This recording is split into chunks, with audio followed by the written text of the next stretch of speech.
Bismillahirrahmanirrahim. Assalamualaikum warahmatullahi wabarakatuh. Alhamdulillahirabbil alamin wassalatu wassalamu ala asrafil anbiya'i wal mursalin wa ala alihi washabihi ajmain amma ba'd. Puji syukur kita panjatkan kepada Allah Subhanahu wa taala karena rahmat dan karunia-Nya lah sehingga kita masih bisa melaksanakan diskusi kelompok pada saat ini. Salawat serta salam kita curahkan kepada baginda Muhammad SAW karena dialah yang membawa kita dari alam yang gelap gulita menuju alam yang terang benderang seperti saat ini. Langsung saja kami dari kelompok 12 ingin memaparkan materi kami yang berjudul Aset Tak Berwujud dan Penyajian Aset Tak Berwujud. Pertama-tama kami akan memperkenalkan anggota kelompok kami, yaitu saya sendiri, moderator Handayani sekaligus pemateri pertama, dan pemateri kedua yaitu Siti Rahmayani Rahman, dan pemateri ketiga yaitu Nur Reski Fatima. Baiklah, saya selaku pemateri pertama akan membacakan materi kami yaitu aset tak berwujud. Apa sebenarnya aset tak berwujud itu? Aset tak berwujud memiliki 3 karakter utama, yaitu yang pertama, aset tersebut dapat diidentifikasi. Agar dapat diidentifikasi, aset tak berwujud harus dipisahkan dari perusahaan, dapat dijual atau dialihkan, atau timbul dari hak kontraktual atau hak hukum dari mana manfaat ekonomis atas kontrak tersebut akan mengalir ke perusahaan. Kedua, aset tersebut tidak memiliki eksistensi fisik. Aset tak berwujud seperti aset tetap memiliki bentuk fisik. Sebaliknya, aset tak berwujud memperoleh nilai dari hak dan keistimewaan yang diberikan kepada perusahaan yang menggunakannya. Poin ketiga, aset tersebut bukan merupakan aset moneter. Aset seperti deposito bank, piutang, dan investasi jangka panjang, obligasi, dan saham juga tidak memiliki substansi fisik. Namun demikian, aset moneter memperoleh nilai dari hak klien untuk menerima kas atau setara kas di masa depan. Aset moneter tidak diklasifikasikan sebagai aset berwujud. Penilaian. Pertama, aset tak berwujud yang dibeli. Perusahaan mencatat sebesar biaya perolehan atas aset tak berwujud yang dibeli dari pihak lain. Biaya perolehan sudah termaksud semua akuisisi ditambah pengeluaran untuk membuat aset tersebut siap untuk digunakan. Biaya perolehan umumnya dimaksud harga pembelian, biaya jasa, hukum, dan biaya insiden lainnya. 2. Aset tak berwujud yang dibuat sendiri. Perusahaan sering mengeluarkan biaya untuk berbagai sumber daya tak berwujud seperti pengetahuan ilmiah atau teknologi penelitian pasar, kekayaan intelektual, dan merek dagang. Biaya tersebut sering disebut sebagai biaya penelitian dan pengembangan research and development R&D. Amortisasi aset tak berwujud. Pertama, aset tak berwujud dengan umur manfaatnya terbatas melalui pembebanan sistematis atas biaya perolehan selama umur manfaat aset. Umur manfaat harus mencerminkan periode di mana aset tersebut akan memberikan kontribusi pada arus kas perusahaan. Misalnya, Walt Disney mempertimbangkan beberapa faktor-faktor dalam menentukan umur manfaatnya. Kedua, aset tak berwujud dengan umur manfaat tidak terbatas, yaitu jika tidak ada faktor hukum, peraturan, kontrak, persaingan, atau lainnya yang membatasi umur manfaat aset tak berwujud, maka perusahaan menganggap umur manfaatnya tidak terbatas. Umur manfaatnya tidak terbatas berarti bahwa tidak ada batas yang dapat diperkirakan pada periode waktu di masa aset tak berwujud diharapkan dapat memberikan arus kas sebagai perusahaan. Perusahaan tidak melakukan amortisasi atas aset tak berwujud yang umur manfaatnya tidak terbatas. Jenis-jenis aset tak berwujud. Pertama, aset tak berwujud terkait pemasaran. Kedua, aset tak berwujud terkait pelanggan. Yang ketiga, aset tak berwujud terkait aristik. Keempat, aset tak berwujud terkait kontrak. Kelima, aset tak berwujud terkait teknologi. Dan yang terakhir, goodwill. Penurunan nilai aset tak berwujud. Penurunan nilai aset tak berwujud dengan umur manfaat yang terbatas. Aturan yang berlaku untuk penurunan nilai aset tetap juga berlaku untuk aset tak berwujud yang memiliki umur manfaat terbatas. Pada setiap tanggal laporan posisi keuangan, perusahaan harus meninjau aset tak berwujud yang memiliki umur manfaat terbatas untuk menentukan penurunan nilai. Informasi yang menunjukkan bahwa penurunan nilai harus dilakukan mungkin untuk internal, misalnya kerusakan fisik atau perubahan kinerja yang merugikan, atau eksternal, misalnya perubahan yang merugikan dalam lingkungan bisnis atau peraturan atau perkembangan teknologi atau persaingan. Pembalikan rugi penurunan nilai. Apa yang terjadi jika hasil telaah pada tahun depan menunjukkan bahwa aset tak berwujud tidak lagi turun nilainya karena jumlah terpulihkan dari aset tersebut lebih tinggi dari jumlah yang tercatat? Dalam hal ini, maka rugi penurunan nilai dapat dibatalkan. Lalu penurunan nilai aset tak berwujud dengan umur manfaat tidak terbatas. Selain goodwill, perusahaan menguji penurunan nilai aset tak berwujud yang umur manfaatnya tidak terbatas, termasuk goodwill setiap tahunnya. Uji penurunan nilai aset tak berwujud yang umur manfaatnya tidak terbatas selain goodwill adalah sama dengan uji penurunan nilai untuk aset tak berwujud yang umur manfaatnya terbatas. Hal ini dilakukan dengan membandingkan jumlah terpulihkan dari tak berwujud dengan nilai tercatat aset.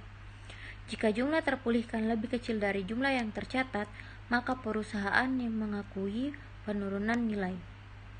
Untuk mengilustrasikan nilai, asumsikan bahwa Arkon Radio membeli lisensi penyiaran seharga 2 juta rupiah.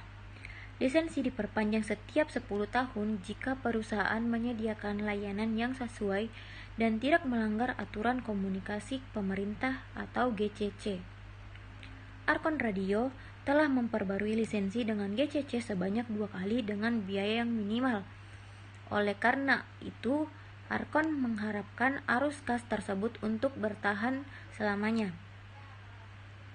Arkon melaporkan lisensi tersebut sebagai aset tak berwujud yang umur manfaatnya tidak terbatas. Baru-baru ini, GCC memutuskan untuk melelang lisensi kepada penawar tertinggi dan bukan lagi memperpanjang lisensi yang ada. Berdasarkan informasi lelang lisensi serupa, Arkon Radio memperkirakan nilai wajar lisensi dikurangi biaya untuk penjual. Jumlah terpulihkan sebesar 1,5 juta rupiah. Oleh karena itu, Arkon melaporkan rugi penurunan nilai sebesar 500.000 rupiah dihitung sebagai berikut. Nilai tercatat lisensi penyiaran 2 juta rupiah.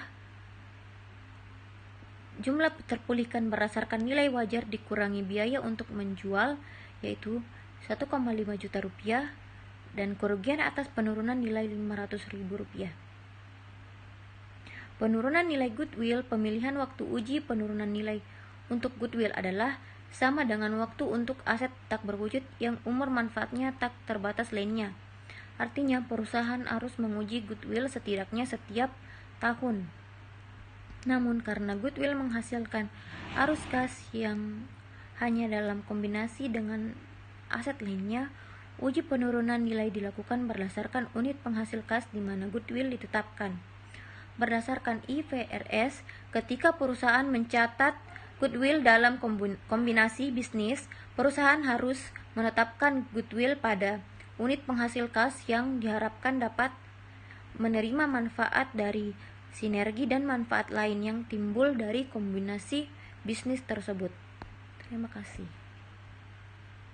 Akan melanjutkan materi dari kelompok kami. Langsung saja. Biaya penelitian dan pengembangan. Mengidentifikasi aktivitas R&D. Aktivitas R&D tidak termasuk perubahan rutin atau berkala atas produk yang sudah ada. Ini produksi, proses manufaktur, dan operasi yang sedang berlangsung lainnya. Meskipun perubahan ini merupakan perbaikan dari kondisi sebelumnya, misalnya upaya rutin untuk memperbaiki memperkaya atau meningkatkan kualitas produk yang sudah ada tidak dianggap sebagai aktivitas R&D. Akuntansi untuk aktivitas R&D.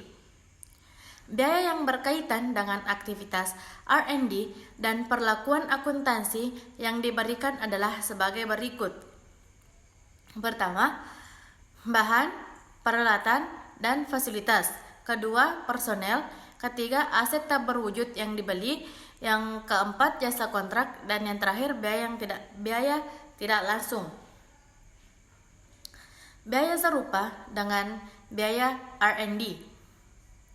Sebagian besar biaya memiliki karakteristik yang mirip dengan biaya penelitian dan pengembangan. Beberapa contohnya adalah sebagai berikut. Yang pertama, biaya persiapan untuk operasi baru. Yang kedua, kerugian operasi awal. Dan yang terakhir, biaya iklan. Biaya persiapan. Biaya persiapan atau startup cost dikeluarkan untuk aktivitas satu kali untuk memulai operasi baru. Contohnya, mencakup pembukuan pabrik baru, perkenalan produk atau jasa baru, atau operasi bisnis di wilayah baru. Biaya persiapan termasuk biaya pendirian atau organization cost, seperti biaya jasa hukum dan pajak daerah yang dikeluarkan untuk mendirikan entitas bisnis baru. Pertanyaan konseptual. Persyaratan bahwa perusahaan membebankan dengan segera semua biaya penelitian dan biaya pengembangan sebelum viabilitas ekonomi dicapai atau serta biaya persiapan adalah sebuah solusi praktis yang konservatif. Persyaratan tersebut memastikan konsistensi dalam praktik dan keseragaman antar perusahaan. Akan tetapi, praktik untuk segera menghapuskan pengeluaran yang dilakukan dengan harapan akan mendapatkan manfaat di masa depan secara konseptual adalah tidak benar. Penyajian aset tak berwujud dan item terkait. Penyajian aset tak berwujud.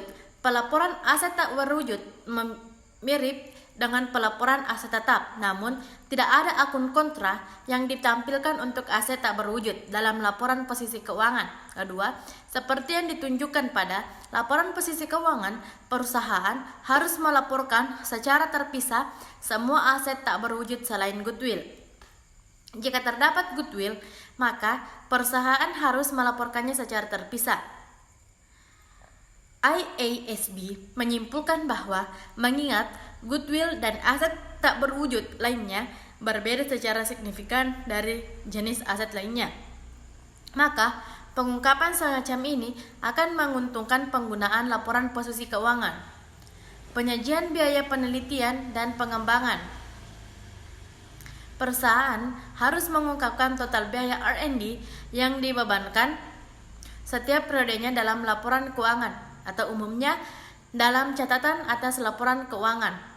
GlaxoSmithKline atau GBR, perusahaan penelitian farmasi global, melaporkan penelitian dan pengembangan pada laporan laba rugi yang terakhir dengan pembahasan kebijakan akuntansi terkait yang ditunjukkan pada ilustrasi di bawah ini. Pada tanggal 31 Desember 2008,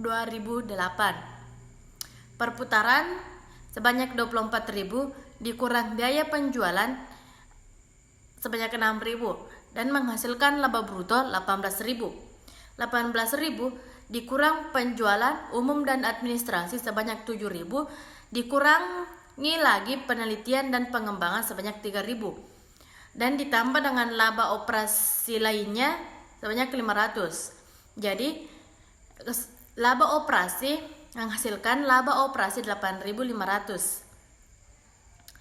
Catatan 1 sebagai penelitian dan pengembangan.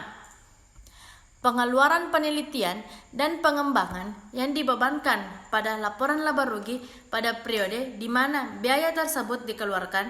Pengeluaran pengembangan dikapitalisasi ketika Kriteria mengakui aset terpenuhi. Biasanya ketika aturan yang berlaku telah dibuat dalam pasar utama dan persetujuan dianggap sangat memungkinkan aset tetap yang digunakan untuk penelitian pengembangan disusutkan sesuai dengan kebijakan grup. Sekian, Assalamualaikum warahmatullahi wabarakatuh.